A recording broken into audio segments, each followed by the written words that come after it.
Good afternoon, Professor and fellow classmates. This week we discussed equity in the classroom. Equity is fairness, while people often compare it to equality, but a synonym for equality would be sameness.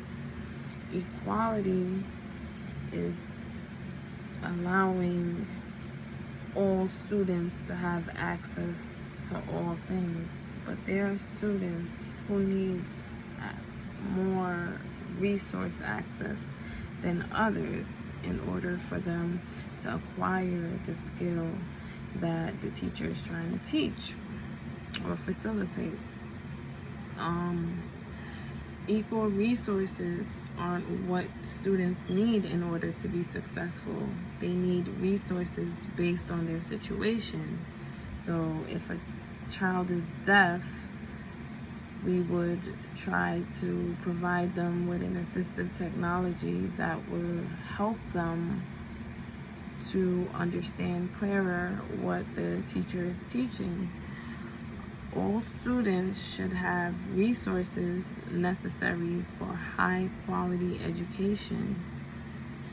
One form of assistive technology is speech to text and text to speech.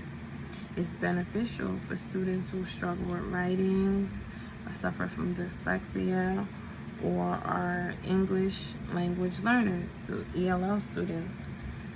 This tool allows students to understand the material that is written.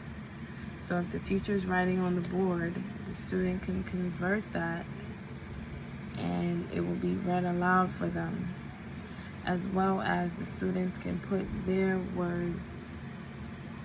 If the student, cannot write or has trouble speaking well, they can express their words into the device and then it will be written out.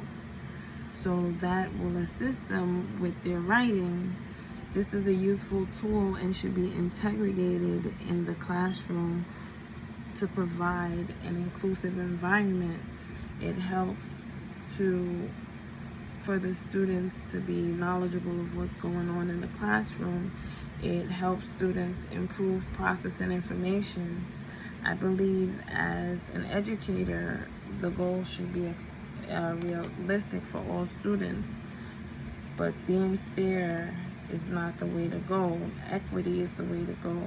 Some students need more resources than others, and you have to help push them to do their best. Every student learns differently, so we must always be flexible and try to help students learn to their best ability and their way of we have to get to their way of thinking so they can acquire the skills that we desire from them from the Common Core.